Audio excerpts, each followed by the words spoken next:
Welcome to episode 406 of the Tilehurst podcast. Difficult times still lie ahead for this football club. A win against Bolton on the pitch against playoff rivals. Technically at the moment, kind of abated the mood slightly. However, transfer window, which we'll get into very shortly, and a statement out today has done nothing really to calm the nerves of very, very anxious Reading fans up and down the county. I don't think, for what it's worth, that he currently has any intention of selling the club. I think Dai Young has so much on his plate that this club, our club, is just a very small part of that plate. Currently, he's holding all the cards, and the statement today has made that clear, and it's left for those to run the club, and I use the term run loosely, have no real power to do anything at all at the moment. We're all just waiting for something to happen. And of course, there's plenty of blame to go around. The fans have been loyal to the team, to the managers, and ultimately to the club. But that loyalty now is being severely tested by those who are essentially playing God with one of the oldest clubs in the land. Here to discuss the current state of the football club is Ross, as always. But we've also got Tilehurst resident Peter Matthews, who, if you don't know Peter, does all of the TTE coverage for the women's team. And it's absolutely fabulous. It keeps us all up to date with what is going on with the women's team. We're not just going to talk the women, though. We're going to talk about the club in general. Peter, at the moment, how concerned are you about Reading Football Club, formed in 1871? Do you want to on a scale of 1 to 10 or something like that? So yeah, 10 being the most concerned. I guess it's got to be an 8 really, an 8 or a 9. I think really it's I think you're right. It feels like there isn't, we don't know what the motivations are, but there seems like there's very little motivation at the moment for Mr. Dye to sell the club. So, I know we'll come on to the transfer news later, but, the benchmarks seem to be so low now that the statement today doesn't really help on the situation. It's full of comments that say it's not about that, and then later on we'll say, but however, this helps us with short-term funding. But it's not about the short-term funding. So it's it's very difficult to know what's going on. But you're right. It feels like there isn't a sale imminent. We've lost another individual. There was a comment about interested parties having, something along the lines of sufficient funds in the future and things like that. So, it's horrible, really. So, I don't know where we are. Happy Ross, intro, listeners. This is Ben came out of the traps. I don't know if flying is the right term. Sort of like whatever you would call skimming the water in Dagobah. I think that's what Ben was doing there to come out of the traps. But not feeling too good. Hey, I will say real quick, because I know we want to get through this intro and get into the transfer window and all these kinds of things, but it is funny how we've been calling for them to actually sell players at good times and get money for them for years and years. And that's what they did. That's what they did at the end of the transfer window. So it's tricky, but it's kind of that medicine that we're all sick of taking at the moment. Yeah. Well, one thing we're not sick of is ZT Said Films, who continue to sponsor us with this pod, episode 406, and every pod that we do. Very, very grateful for their support, as I'm sure the team are, of the support that fans give them up and down the country every single week, as they have been in numbers, particularly away since we've been relegated to League One. Really, it's been quite phenomenal away, and I know, Peter, you go to a lot of the away games, most of them actually. So it'd be good to get your thoughts on kind of what it looks like away from home as well. Let's get into it. And then we're going to do the transfer window recap first of all, and then we'll talk about Bolton. We've got a new addition to the pod today, so it is doom and gloom generally at the club, but on this pod we've got not just Peter, but a brand new non-talking thing that we'll show to YouTube viewers later on. So let's get into the recap of the transfer window. All right, welcome back to episode 406 of the Tilehurst podcast with myself, Ben Thomas, special guest Peter Matthews, and of course Ross Webber alongside me as traditional co-host, if you like. That's what we do. Right, let's talk about the window first of all. Big debate amongst those at TTE Towers, Peter. How do you close a window? Do you slam it? Do you pull it gently? What do you do with the window? Generally try to ignore it, if I'm honest, really. So and I hope you can get through to what I thought was supposed to be a closure in January, but just creeps into February, because that's what happens, isn't it, really? Nobody seems to have a closed business on Friday. That bothered me Yeah, as it well. really bothered me. Yeah, because normally, so you get through kind of January. You know, normally payday on the 31st as well, if you're that way inclined. Celebrate with a McDonald's breakfast, and then you'd have the transfer deadline day on the same day. But that's long gone. Traditions are out the window, quite literally, actually. There's two sides to it. Ross just said off air, actually, what we've done is criticise the club for selling players at the wrong time, for the wrong prices. But, you know, when a divisional rival comes along with 2 million, it's very, very difficult for any club currently in the pool that we're swimming in, let alone where we are as an individual football club, to turn down 2 million. I guess really we'll come to you first of all, Ross, because you've spoken a lot about Sam Smith, as we have, you know, all the way through the season and last as well. What are your kind of gut reactions on Mr. Smith leaving for Disney FC? For Disney FC, yeah, for Hulu FX. Had to be them though, didn't it? Of all the clubs, it had to be them. And they went and brought Jay Rodriguez on the same day. I'm like, you're just being greedy. Just stockpiling I strikers. did think that was very, very funny, starting Jay Rodriguez and Sam Smith up front. It's just an odd package, but everything that they're up to, isn't it? Yeah, look, Sam Smith on his way. I don't think this one is as damaging as some of the others could be. I think it feels more damaging because there's not an obvious replacement. Obviously Wareham has been the player who's been most likely to start in that position if Smith hasn't been fit so far this year, and previously we've seen Kelvin start in that kind of position and do okay. But he seems to be more on the left side now, and obviously we have this new signing too, but there's no obvious the goals are coming from here now place with Smith gone. But the thing about Smith was his movement was excellent. He found himself a lot of chances, but he scored those almost bang on his XG. So that kind of tells me that he was very good at getting into positions where he would then sort of, you know, take him a few chances to score. I think that for Wrexham, you know, a team that are going to give him some more chances, he'll probably bang in quite a few goals, maybe 10 over the rest of the season. But I mean, again, like, we're selling players who have value, you know, when they have value, and getting something back at the club.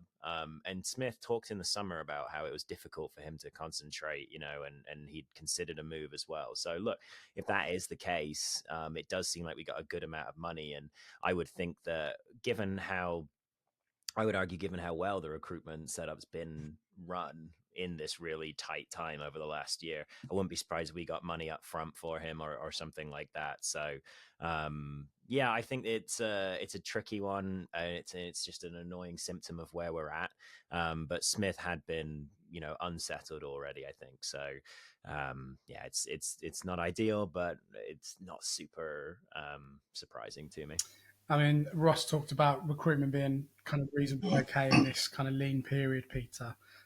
One of the stinkers from that recruitment period, if you like, was Dean Buzanis, bless him, who's now had his contracts ripped up by mutual consent. I mean, any thoughts at all on Dean leaving? To be fair, Yeah, I'm still fuming. It makes me absolutely mad because it takes me back to Old Trafford when he was brought on because Paulitz just wanted to give him a chance.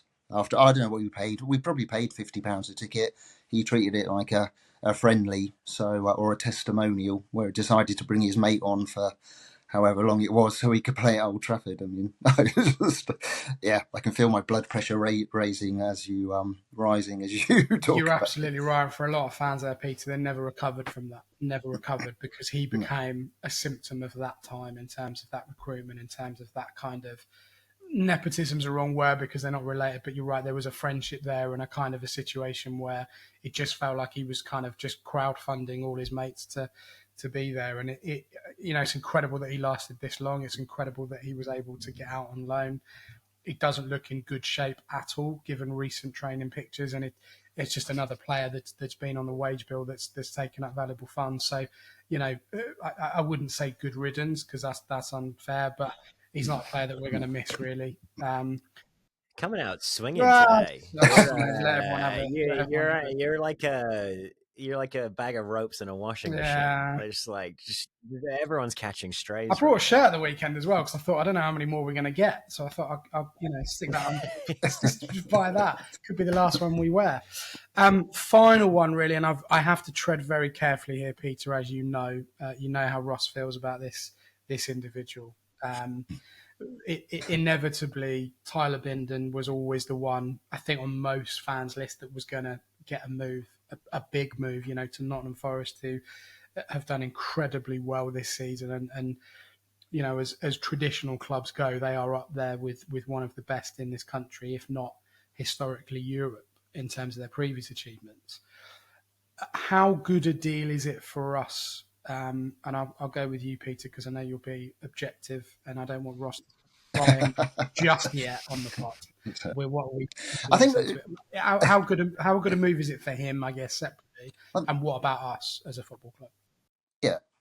Well, okay. So I think there's two things really. For him, I mean, fantastic. So you're going to a club that's won the European Cup, albeit many years ago. It's one of my it's actually one of my favourite grounds for atmospheres. Actually, to listen to. Yeah, it is. Yeah, it feels proper traditional old ground, and they can make a noise up there. So yeah, and what's he going to? A team that's third in the Premier League. So fair play to him, and he deserves to, have the chance and opportunity to play at a higher level, and let's hope he does, because a lot of the departures recently haven't succeeded in their, potential or the reasoning for buying those players anyway, really. So for the club, I think you just have to qualify it really, and I think that's the trouble with all of the transfers and the transfer window that we're talking about now. You have to qualify everything and bring it down to the level that or the problem and the levels and the circumstances that we find ourselves in, really. So it's the best deal we could possibly get. To effectively sell somebody. He was going to go in the summer, wasn't he? There was no way he was staying.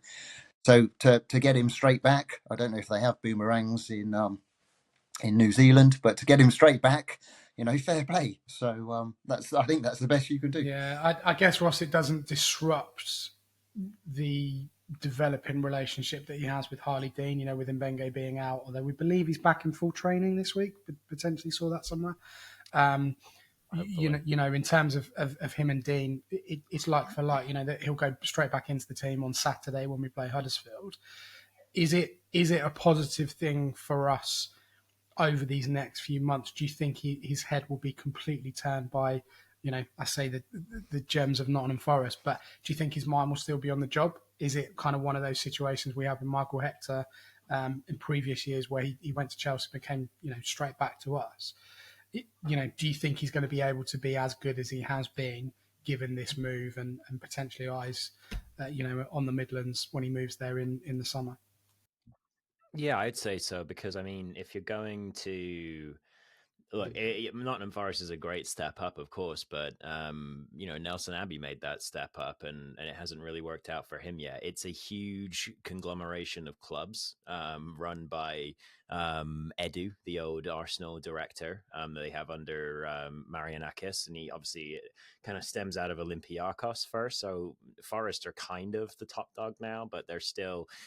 I'm sure Marinakis likes his Greek club there as well. So look, I think that if he takes his foot off the gas in the next 6 months, then he finds himself at, Rio Ave rather than, Olympiakos, or rather than Nottingham Forest in like the training squad or whatever, how he plays over the next 6 months is going to partially determine, whereabouts in that very big club structure he ends up. So, and also, I mean, he comes from we talked about before, a family of athletes. So I don't think that he's one that would necessarily down tools. I think that he's, one of those athletes that just doesn't know how to not perform, really. Tyler Bindon, he's just one of those guys that goes. So yeah, it's a shame to lose him, but obviously holding on to him for the rest of the season keeps alive the sort of faint playoff hopes that we have, and lets us keep the team together, and the team do seem to be motivated to try and close things out well. So yeah, no, I think that he's got all the motivation in the world to keep playing well, and keep progressing as the season goes on. There's a stat for you both. You might have seen this in the week as well. I say week, we're only on Tuesday, but you know what I mean. Of the players that It's been a long I know, yeah, it has. Of the players that technically left us this time last year, only one of those is still at his club, and that's Harris. So Vickers has moved to Mansfield Town. Tom Holmes has moved to FZV Dender EH on loan for the rest of the season from Luton. McIntyre, if you missed that, has gone to Charlton. And Nelson Abbey has gone to Rio Ave. So there is a warning sign there in terms of those players looking to. I think we've said this historically as well about players not really doing very well, apart from Michael Elise and another player that we're legally not allowed to mention these days. They're the only two that have done all right since they've left us. I think in my time, maybe Shaka Hislop you'd include in that as well. Potentially, I think Sidwell had a good Premier League career. So. I think he had a perfectly, but he had a good career. Other than that, as did no one. Oh, I mean Kevin Doyle, I guess. Yeah. But it's not been great. Doyle. The amount Shane of players Long. haven't gone on to great things, not really. Yeah. So we'll see. But yeah, I mean that's that'll be an interesting one in terms of having Tyler Bindon back. But yeah, just looking at those ex-players, Sam Smith. Sam Smith, just briefly going back to him, I think it's March 11th that he'll be back in the Select Car Leasing Stadium. So I think I asked on Bluesky, what the reaction to him kind of would be when he came back, and it's a little more mixed than I expected, for sure. It's definitely, there are people who hope that it's not a bad reaction too, but there are people who are definitely like, oh, it depends on how he reacts to that. So that's going to be an interesting one. But yeah, brought in Billy Bodin as well to, in theory, replace him.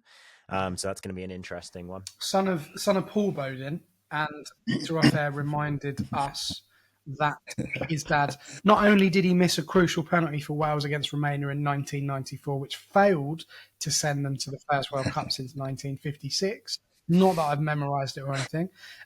He also made 41 appearances for the Royals. Any memories of him, Peter? I did see him play. I started watching this in '93, but I don't remember anything specific about Paul Bodin other than the fact that he missed that penalty. So, like, any memories of Paul Bodin? He's a coach now.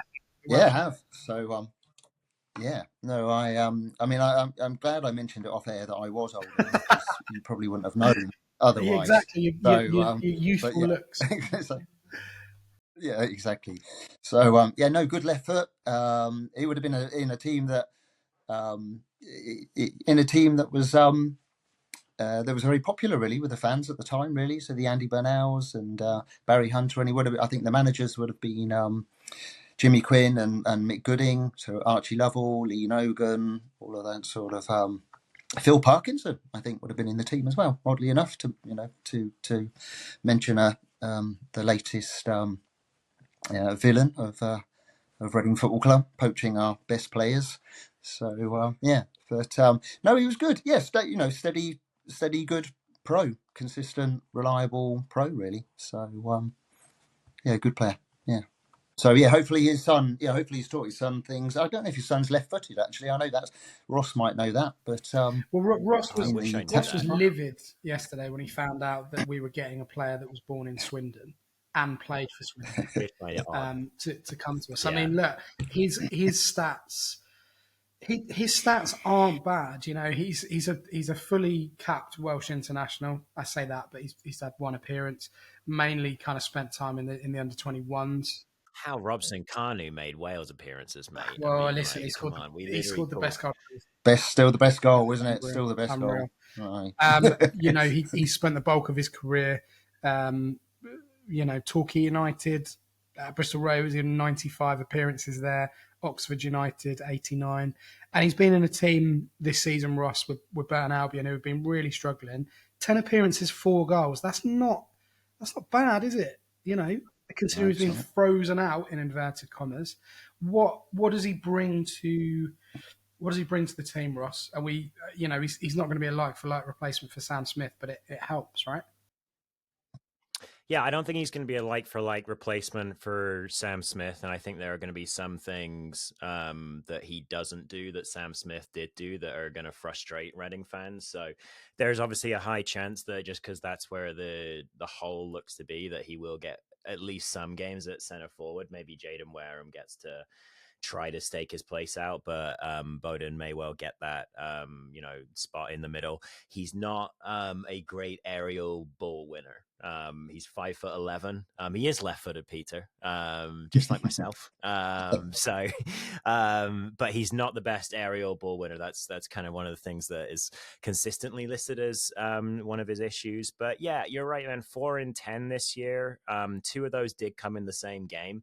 But nice finishes, both of them. He's actually been playing a little bit more reserved than we might expect so far this year. So Burton used sort of a 3-5-2 structure, and Bodin's been playing in almost like an 8 or a 10 almost position that he can play in that forward line as well.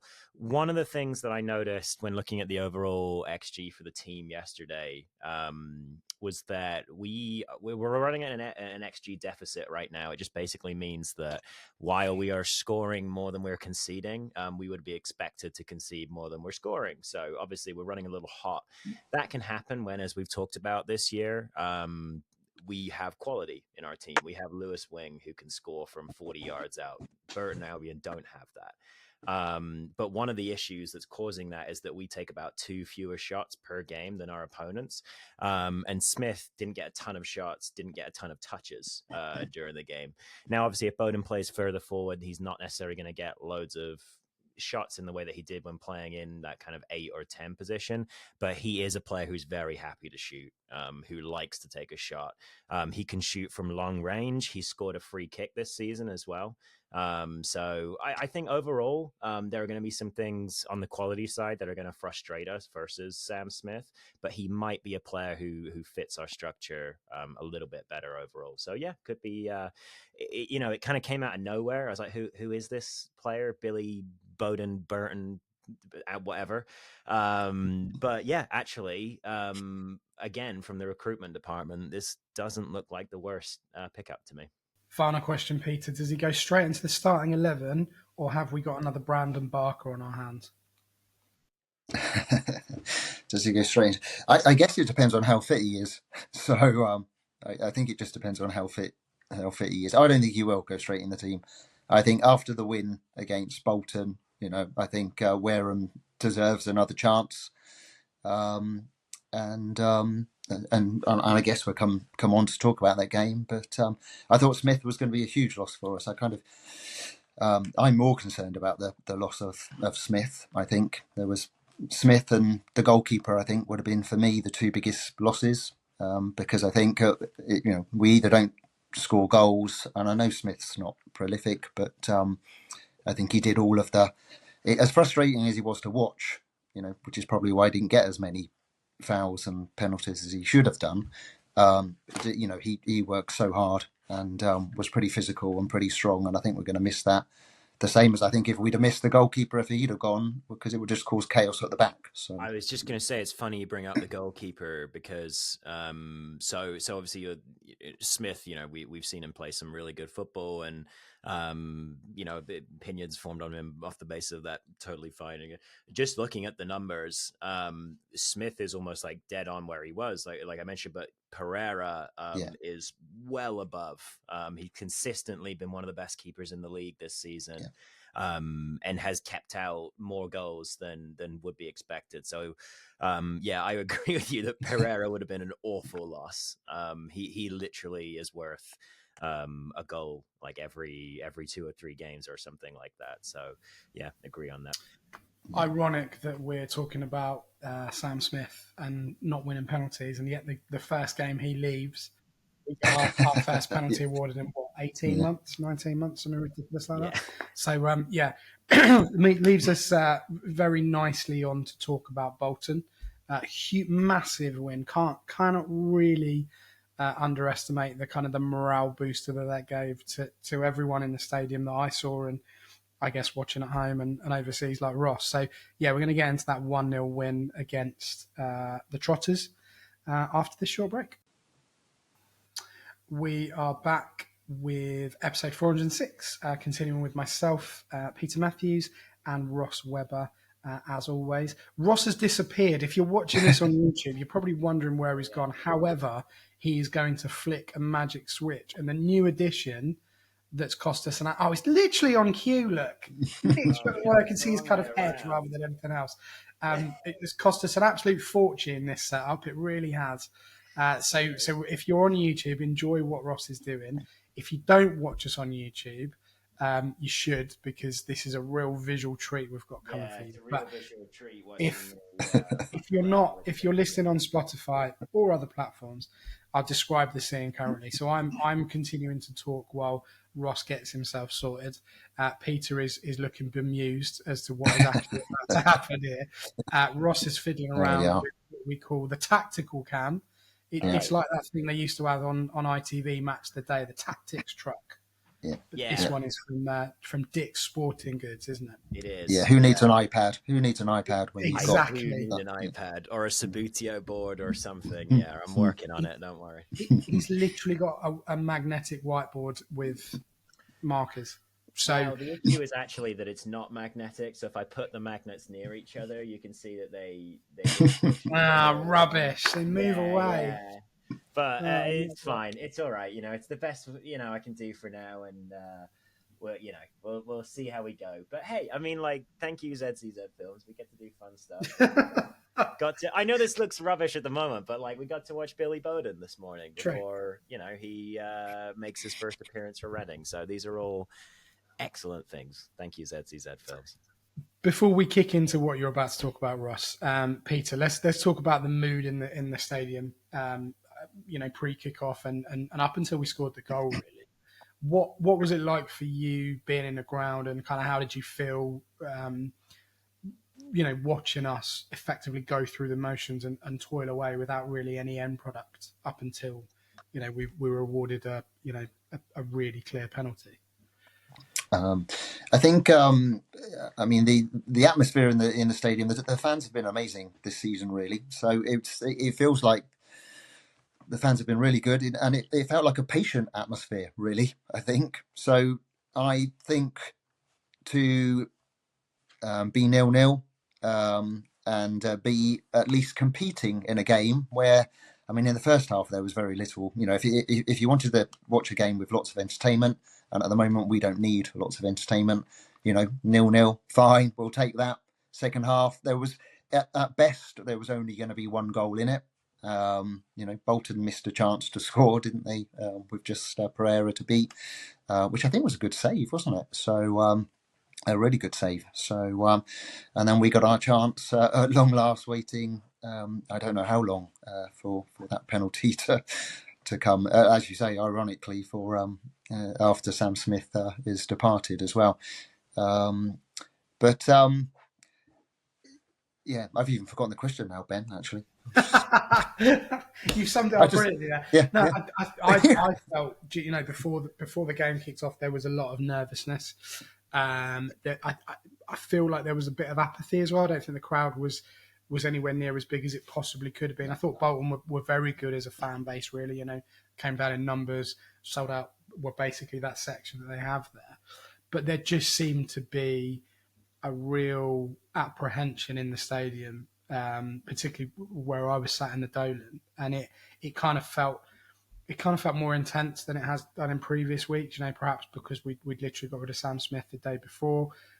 Perhaps because we were waiting for a communication or an announcement from the club around the non-sale. 500 days, by the way, the club's been up for sale now. But it just felt odd. It just felt odd in the stadium, and actually for a team that, from our point of view, that's playing a very close playoff rival or supposed playoff rival, should have felt like a big occasion, and it just didn't really. Yeah.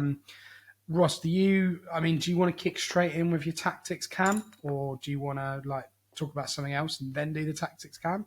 How do you want to do it? It's your show. Enjoy it.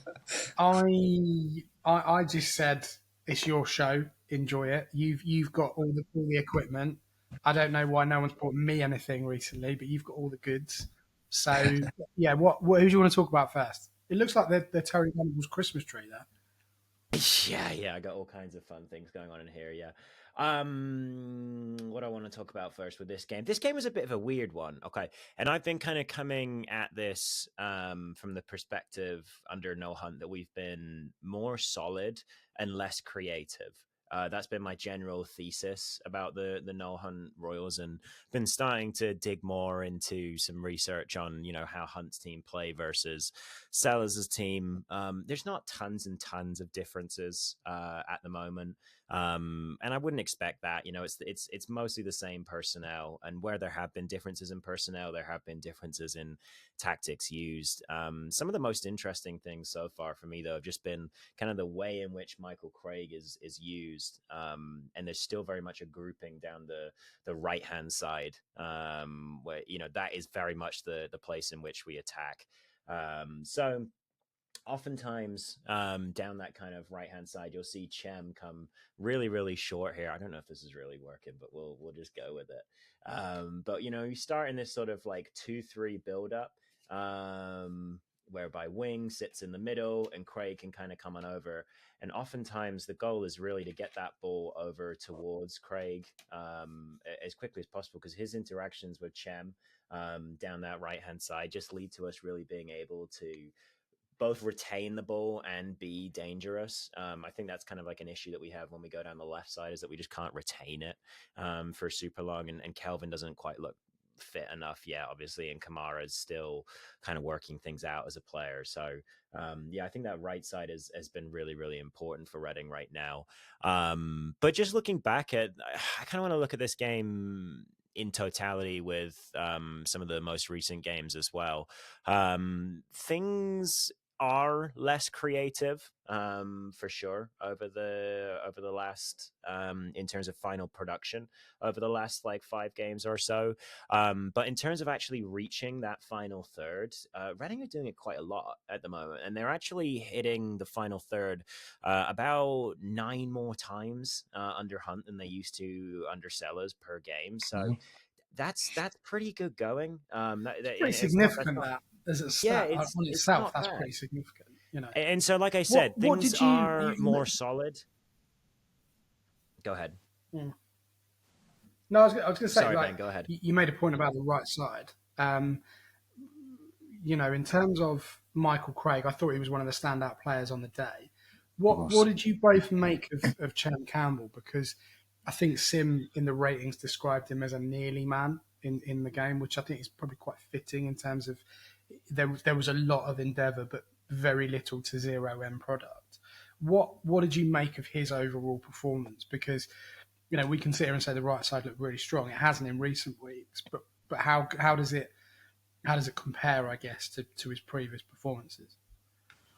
I think it's difficult because it's obviously when we're looking at a right winger, we're often looking for production in terms of goals and assists and shots and things like that. And like I said, with Bodin coming in, one of the things that interested me is that he does seem to like to take a lot of shots, because I think Reading could do with taking a few more. But I think something that Chem does that's so useful is that he is one of the players that's really responsible for getting that ball into the final third a lot through his interactions with Wing and with Craig. So Craig, let's say this is the right back right here on this side, and that's Craig.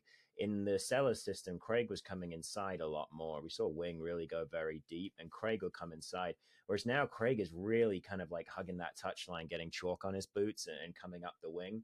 And ironically, what that means is that we often end up with a bit of an overload in this position over here. So Nibs can get involved, Wing can get involved as he's arriving. You've got Craig coming up here with the ball. And even when we run into these kind of like packed back threes, back fives, we've still got enough players to make quick passes around the side. So something that we saw quite a lot would be the ball arriving into the wide space from the half space and then play directly back into that half space. So it's over and over again versus Bolton at the weekend. And it's just a way that Chem and Michael Craig together are able to keep pushing things, like I said, down that right side, even if once we get up to the dangerous area, that productivity isn't there.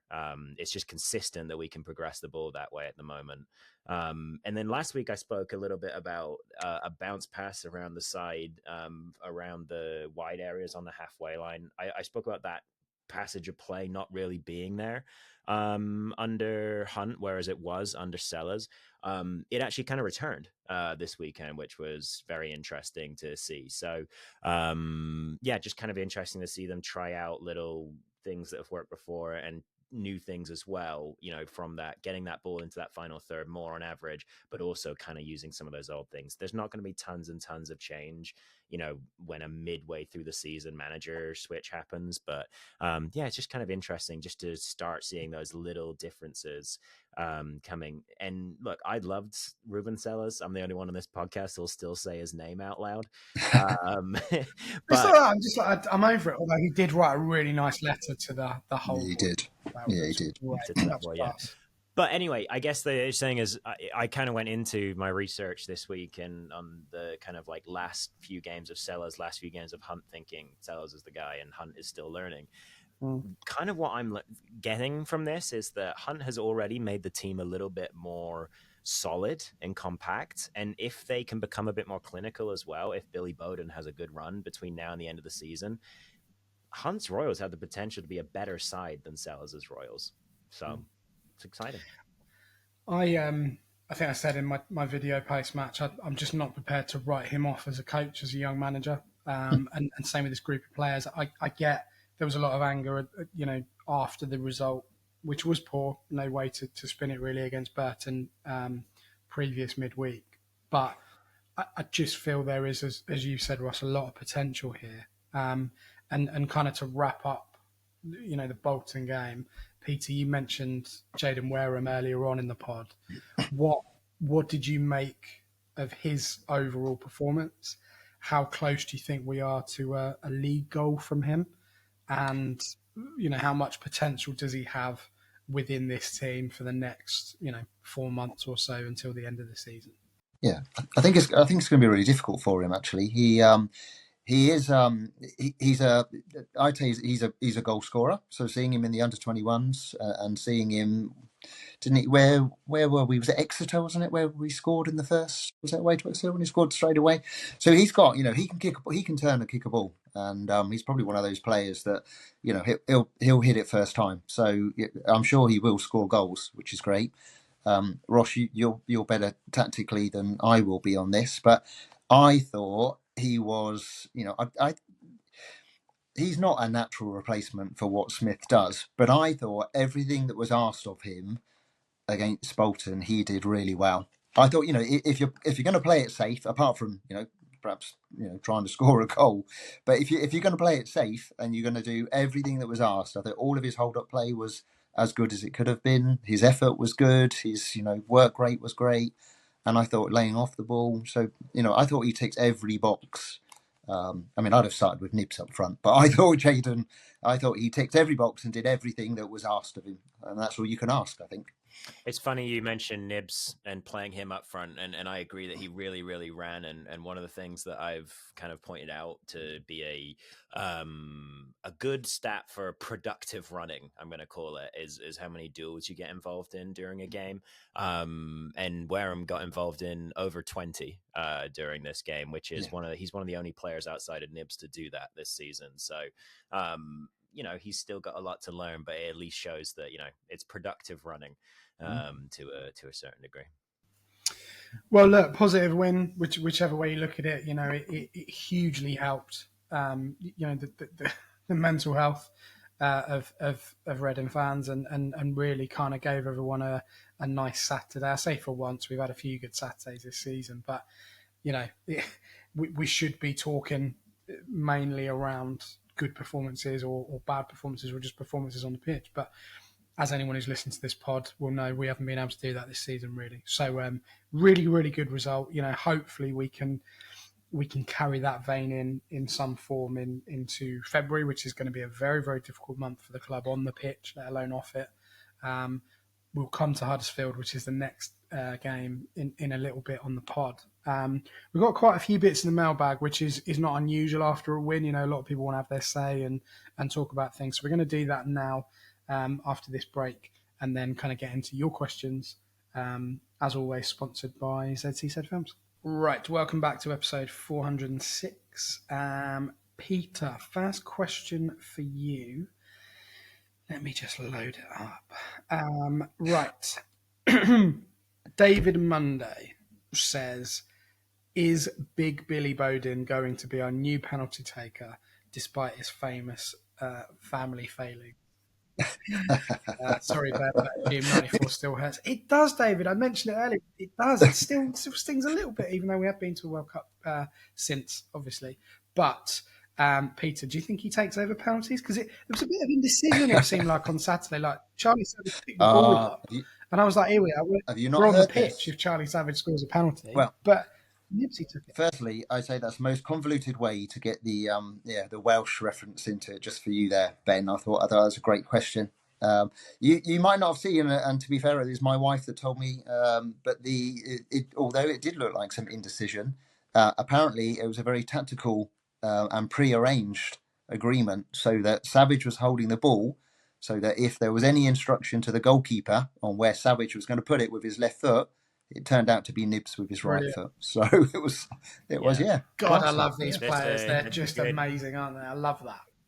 That's a good common one. They do that quite a lot now. You'll see the player will hold the ball, is not the player who's actually going to take the penalty. Watch out for it on throw-ins now. It's starting to come in there too. And it's really interesting. I saw one this weekend whereby the guy holding onto the ball on the touchline, he's just holding onto the ball, he's getting ready to throw it, and the guy who's going to throw it to runs over to him, takes the ball. The guy who was going to throw it then just runs on past the guy, and it's a quick give and go. Like, it's really clever. So yeah, they're doing it everywhere now. Look out for it. I mean, I say new. I love the fact David's confident in terms of a new penalty taker. Obviously, it would have been Sam's. He never got a chance to take one. Does Billy Bodin take over that responsibility if he's off the pitch or on the pitch? Sorry. I mean, I don't know. Is the honest answer. I think it's who Nibs executed that perfectly well. So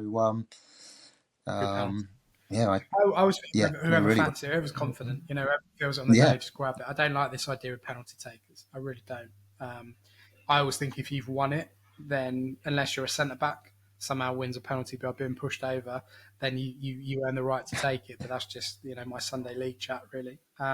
I think it'll be interesting. I think it will be interesting to see what role he plays in those set pieces in general, but also if he is given the opportunity to take it. I mean, imagine if we got a penalty in the next game. It'd be crazy, wouldn't it? I wonder what the odds on that are. Odds on to happen, nice. I would say. Odds on. Just given how that would work. Yeah, I like that. But yeah, I mean, it's a good question, David. He can't be any worse than his dad at penalty. If you've not seen it, just Google Paul Bodin. No one's gonna go Romania, 1994. It is honestly, the sound of it smashing the crossbar is just chilling. It's chilling. But yeah, I don't think it can be any worse than that. Few bits on the window, really. David Monday again says, in my opinion, the summer transfer window is a much bigger worry than this one. He asks, and I don't know if you two can clarify this, is it 3 senior pros under contract for next season currently? I thought it was 5. I know that doesn't make it any better, but like... Oh, God, yeah, no. We'll do this soon, I think, is the question. We've talked about wanting to talk about the contract situation. And Peter, obviously, if you know anything, go ahead and share. But I think we want to get to the women's team as well today. So we are, I think we definitely want to address the contract situation with the club now that the window has slammed shut. as it were, and it does slam. I think I agree. There's kind of the issues with the contracts, but let's we'll see where we're at. I'm not sure how many we have right now. Steve Bendel says better window than we could hope for. 2 out, but 2 in. Oh, right. I guess he means Bindon coming back is technically another in. So no net losses. Could have been a lot worse. Chem, obviously we forgot the Chem re-signed as well. Yeah, Chem. Yeah, would have been 3. There's a bit of conjecture around that in terms of how people view the window. We've talked about that already, but it's difficult given the circumstance to quantify. I think any money coming through the door is a positive for us. And as long as Wrexham pay that, ideally in a lump sum, then we should be okay for the rest of the season in terms of paying out wages and bills and everything else. Tom Hill says, Tom, we need to get Tom back on, actually, Ross. He hasn't been on for a little while. I don't know why I called him Tom Hill. I just slipped into kind of normal mailbag. I should have just said Tom. He's just one of these other football players that's just gone into it should have been Tom. He has to ask my thoughts on the metropolitan hubbubs of northern greatness that are Bolton and Huddersfield. Oh yeah. How do you feel about those places? Bolton's all right. Bolton's got to be one of the best stadiums in the league, I think. The view from the away end is phenomenal. Huddersfield is much of a muchness, really. Nice people in Huddersfield, honest people in Huddersfield. I don't have any major issues with Bolton and Huddersfield as places. Peter, any? If somebody, wait. I just want to say, if somebody can clip together all of Ben's opinions on various towns for me, that would be wonderful, because he must be up in the 20s. Yeah, they're all right. Bolton's okay. It's all right. Nice sculpture park just outside of Huddersfield. Yeah, it's really nice. Patrick Stewart's a Huddersfield fan, and so I can't. Sir Patrick Stewart, sorry, so I can't knock him too much. Fair. That's they're all right. They're okay. If you had to. And they sell, and if this is a tip for anybody going to Huddersfield, actually, they normally have lots of pies left over after the end of the game. At the end of the game, so as you're on your way out, you can grab one for just £1 normally. Pretty good. Just on the way out. Yeah. Do you? If you had to choose, Peter, what would be your favourite northern outpost? And by northern, I mean anything above Watford. My favourite northern. So I've got to go past. The Midlands, then, really, haven't I? Because you can't really count that either, can you? I mean, we're Southerners. I think you can certainly count as much as. I am with Ben on this. There's a reason when you go north of Watford, they just write the North on the sign. They're warning us, gentle Southerners. I can normally give you my worst ones rather. Go on, join the club. Let's do it. So someone like Everton, for example, and we're not going there for a while, are we? But you never want to go to Everton as an away fan. Thank God they're moving. So, and we'll only be a few more years before we're back in the Premier League, surely. So, Everton are moving into. It literally looks like the Regen Stadium when you start a new team on FIFA. Yeah. It's the worst stadium I think I've ever seen in my entire life. It looks like somebody squeezed the color beige out of a tube, and I love stadiums, and that one is just, every time I look at it, it doesn't look good. You paid this much money for this, my favourite one. I mean, my worst one would be probably Burnley. Burnley is horrendous as a place. Yeah, that is absolutely dreadful. Best one. Do you know what? Controversial. I really like Preston. It's a proper football club. A lot of heritage. Nice stadium. Decent people, good pie up there as well. It's a long old way, Preston, but I don't. And it used to have the museum in the corner, so you could go there first. as well. It's quite nice that. Yeah. We're gonna have a look at. I don't think we got anything on Bluesky, did we? Or did we? Nothing much of interest. Should we talk about the ladies team? Yeah, let's do that. Let's talk about the ladies team. There was nothing on there, I don't think. So, Peter, over to you with a rundown, comprehensive recap of what's been going on with the. I'm joking. If you, in all honesty, if you want to catch up more on the women's team and you're not going to games or you can't see them, Peter does an excellent job of keeping everybody up. So check that out, either on the website. They go on Facebook as well. Twitter, and also X and Bluesky too. So Peter, go for it. We're all... Yeah, that's very kind. It's heading in the right direction. So it's taken a while, and it's worth a quick recap. So in the summer, and we're talking weeks before the start of the season, the women's football club was abandoned by its parent company. So the coaching staff, the players were all made redundant, and they didn't have a ground. So this is Phoenix from the ashes stuff. It was saved really by the community trust. So effectively, they are now Reading Football Club Community Trust in its title, in its fixture heading each week. Really, Emma Hopkins, who's the head of the women's football, has done a tremendous job. Dave at the Community Trust done a tremendous job. And Pedro Bruno was, he was interviewed whilst on his honeymoon. So that that shows you a level of commitment as well from that point of view to take over the reins really. And they've had cup success. It's tier 5 football is completely different from WSL and Championship tier 1 and tier 2 football. So it's been an eye opener. They're playing on 3G pitches. The game last week away to Sholing was absolutely hideous weather, just standing on the side of a 3G pitch getting blasted by Arctic cold rain really. So it's another, they have rolling substitutes, so again it's completely different, and it's really difficult. We've gone, I say they're making progress. They've had their first win in the league. So the first win in the league, it's 3 points, which oddly enough has taken them up 2 places. So they're now 8th in the league with Southsea and Badshot Lee below them. They've still got 1 or 2 games ahead of them as well. So, they're avoiding that relegation place. And when you look back to the first game of the season, which was away to Sholing, we've now played 3 times this year. There was, I think there's only 3 players that started the last game that were in that Sholing team. So it's changed completely during that time. And for anybody that doesn't know as well, we're talking, there is a parallel to what's happened in the men's team at times, actually, earlier on in the Sellers. I've said Sellers now as well.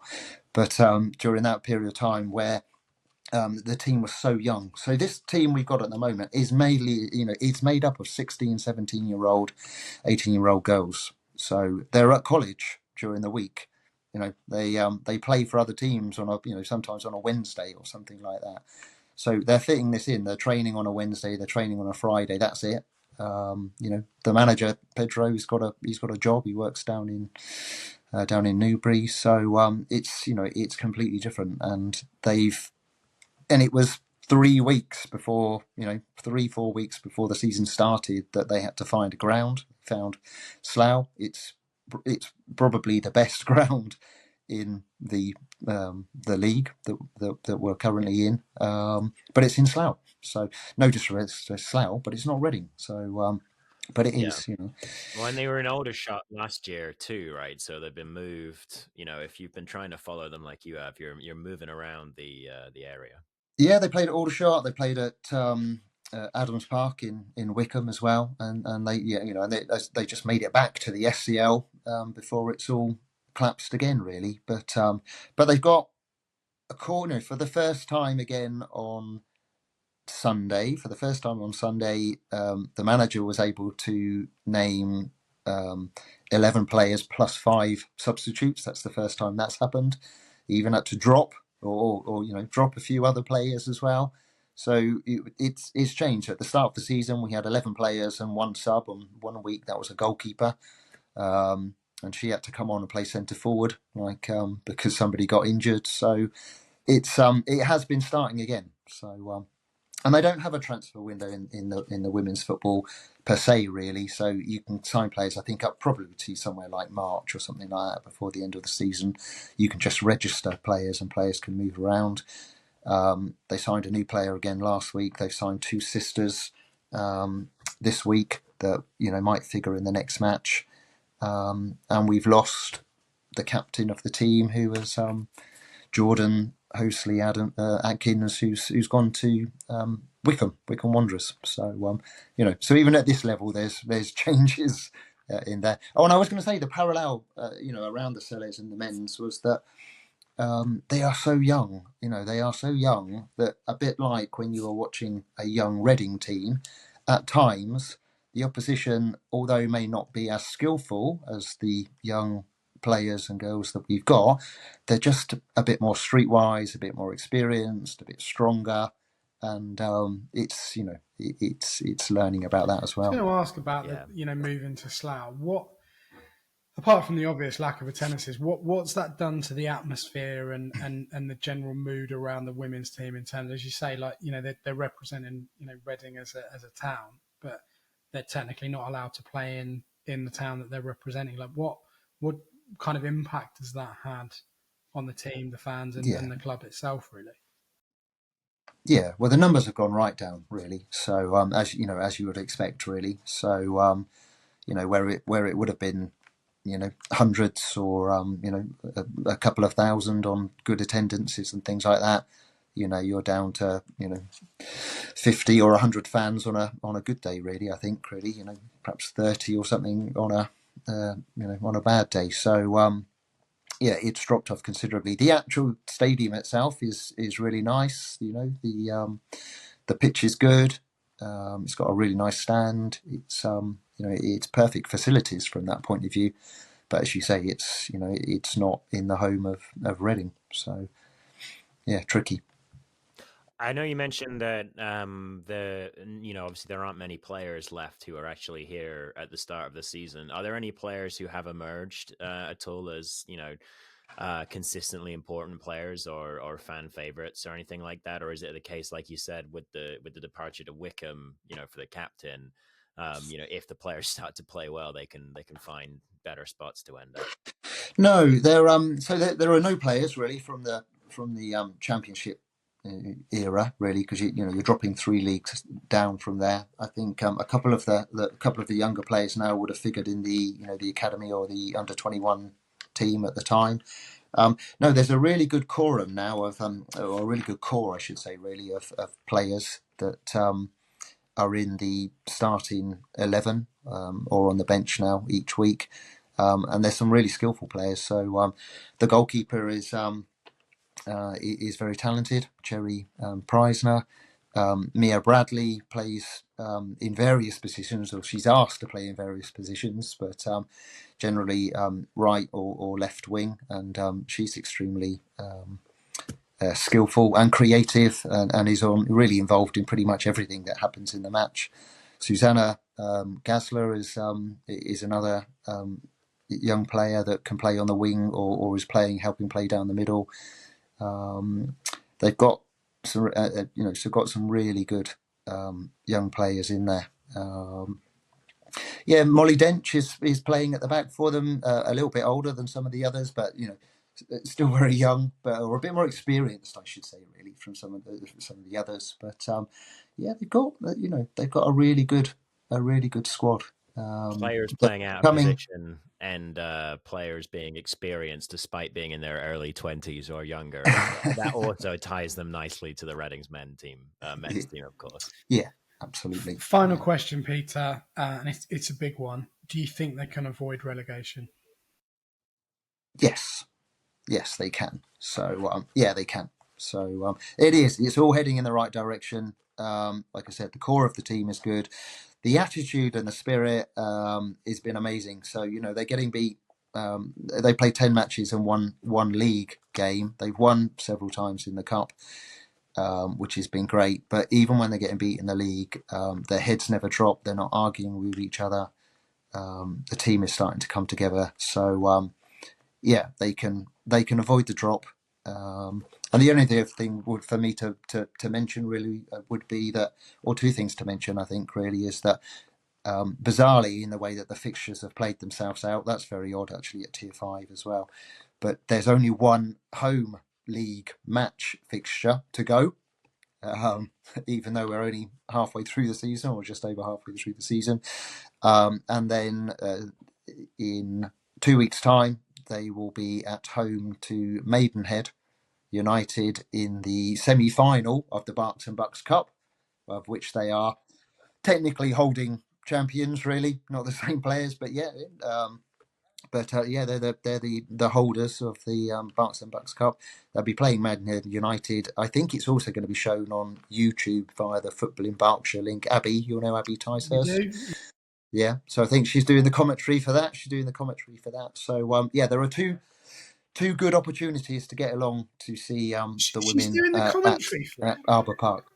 I'm not watching. I'll watch that on mute. I can't be doing with that.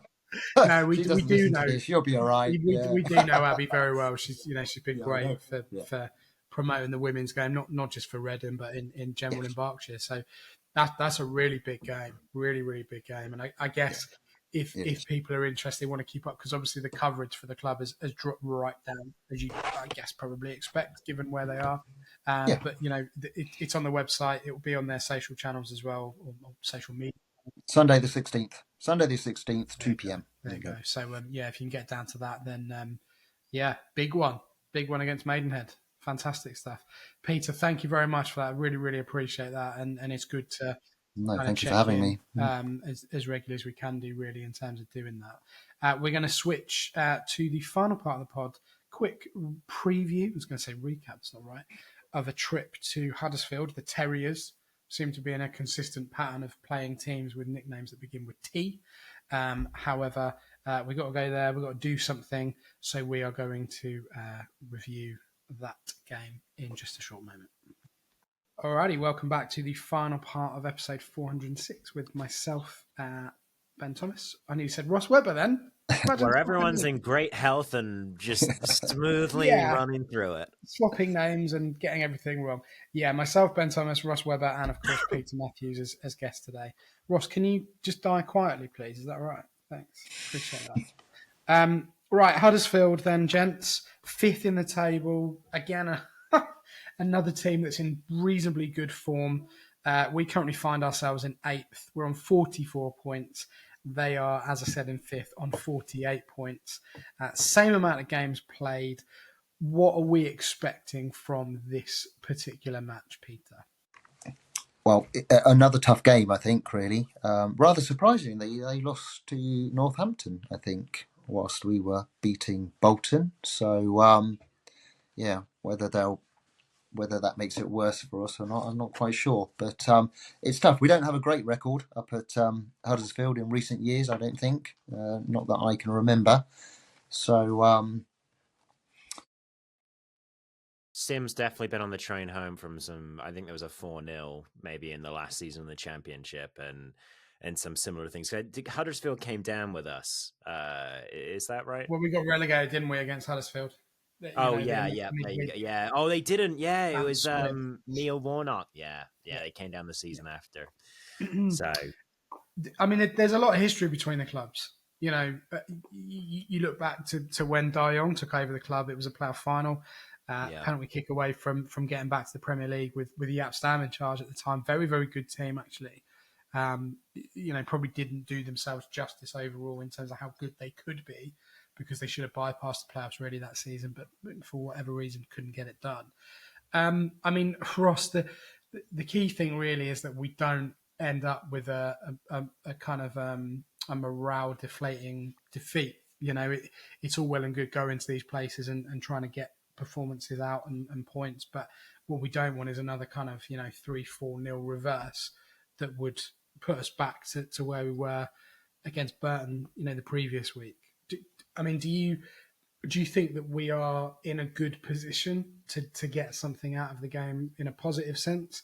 And I guess the second question to that is, do you make changes to a team just to ensure that we don't blow up completely? I mean, how many changes to the team can be made right now? I'd say bringing in Bodin is perhaps the one. And I agree with Peter, by the way, that I thought maybe Nibs would start up front. But if we are going to continue playing with this sort of single 6-4-4, 4-4, I'd love a 4-4-3. That get an extra player on the pitch. If we are going to keep playing with this single pivot, 4-3-3. then I don't think there's too many changes you can make to the team right now. I would maybe play Kelvin on the left and play Bodin in up front in the middle just to see how that looks, and to try and fill him with some confidence, as soon as he comes through the door here. But look, it's going to be a tricky game. Huddersfield aren't just good on paper; they are good. They're a decent team. They produce a lot of chances each game, and they convert at a pretty decent rate. They're up there. They're up there with the underlying numbers as well as the actual numbers. So yeah, it's going to be a tricky game. They've lost 3 on the bounce, and obviously Reading were able to get an emotionally important victory at the weekend. So hopefully, that means that mentally things are going in different directions for the two teams. But this is going to be a tough one. This is going to be a really tough one. Actually, read Ben's Dolan from this week, because it was good. You did a good little rundown of why this was another nice little emotional moment, and that's the stuff that I can't get out of expected stats. I can't get expected Ben crying. So do make sure you read that as well. Well, I I turned up to the game, and I know the parking guy quite well, and I joked and said he haven't been sold yet, and we just fell about laughing. To be honest, honestly, we were in bits. I nearly crashed the car driving into the car park. I was laughing so much. I think he had to sit down. Right, it was just hysterical banter. Yeah. Look, it's another game. It's another distraction, if you like, from off the pitch stuff. And I think given the week that we are having and have already had, it's only Tuesday, we're in a position where it's quite nice to focus on football again. We're getting into a tricky period now where we're going Saturday to Tuesday. So the games are going to come thick and fast. February is not an easy month. Take a look at the fixtures. It's very, very tough. And I think for me, this is a season defining month in terms of where we will end up. I think we put a poll out on the Tilehurst end about where people feel that we're going to end up, or what the percentage. Well, I can explain that quickly, because I think that came off me buggering on in the WhatsApp chat, nattering on. Yeah. But I'm interested in what you as Reading fans think the percentage chance of us making the playoffs is, because I think that a lot of the work that was done over the transfer window this year, look, it sucks to lose Sam Smith. It sucks to lose Tyler Bindon, but I don't think this transfer window is as damaging as last January's transfer window. I think that there's somebody at the club who thinks that this squad can get to 6th place with 46 games gone, and that's kind of why they strengthened the way that they did, and that I think they must have prioritized Bindon stays for the rest of the season. I think that, and they talked about that in the statement too. So I think that it's just gonna. I think that percentage chance, regardless of whether you think it's low or high, I think that somebody at the club thinks that it's doable at the moment, and hopefully we see that. But my main point here is we are going to know this time next month, whether we have a snowball's chance in hell of making the playoffs, because as Ben says, this is the month where we've got to do it. If we want to be there, we've got to beat some good teams now, and we did that on Saturday. We beat a good team, but we've got to do it more. I mean, the positive is that we're playing a lot of the teams around us at home. So, we've got Huddersfield to come, we've got Birmingham, we've got Wrexham, we've got Wickham. I know they're kind of slightly higher up the table. We have got Wickham at home. We haven't played them at home yet, have we? No, we haven't. Yeah, we've played them away. Okay. Yeah. Look, there's a lot of clubs still to come to the SCL, and it's in our hands then. Our home form generally has been pretty good, but I just feel this Huddersfield game is a little bit tricky, and what you don't want to do is then get back into the losing habit. If we can get something out of that game, it takes us nicely into the next block of games. So, look, as always, very, very hopeful in this pod that we can do something. Realistically, it's a difficult game, to go up to the... Is it still called the John Smiths? I think it is.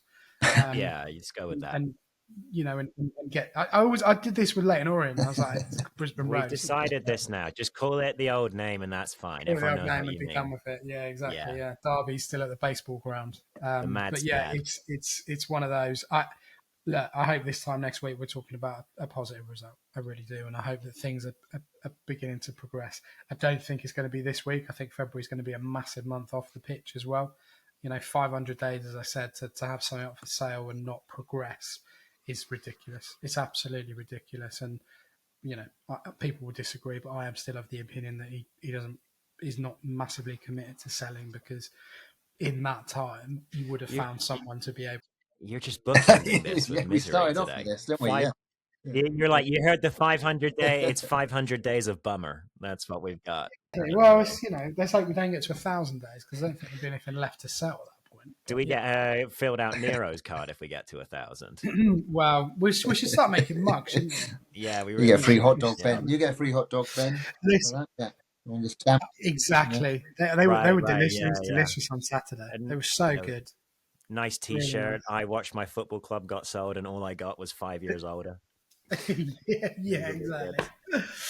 Listen, Peter, lovely to see you. Thank you so much for joining us. You know, I hope you have a good rest of the week and safe. I guess you're going up to Huddersfield, Yeah, so safe travels up there, and yeah, we'll try. Yeah, and a pie for you, Ben. Right.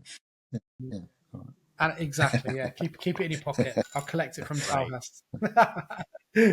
Ross, good luck with everything. I know I'm saying good luck, but you know, try and tweak that board a little bit. I'll try and tweak that board for next week. That was a little bit loose. That was good. I like. It was enjoyable. And the thing is, if you listen to this as an audio, definitely check out the YouTube version, because it's good visually. It's nice. Yeah, because I'm really lighting up the boards, the guys. So you're gonna want to see this high tech stuff over on YouTube. But yeah, come on over. I'm coughing again. Hang on. Cut this, Ryan. Thank you. I can't remember what I was going to say. Just finish the pod. Yeah. All right. Well, we're going to go. We're going to go. Chins up. We'll get there at some point. We really will, and it will be a great day when we do. I know I've said that several times this season alone, but we've got to get there at some point in some shape or form. So yeah, have a good week. Look after yourselves, and come on, you Arts.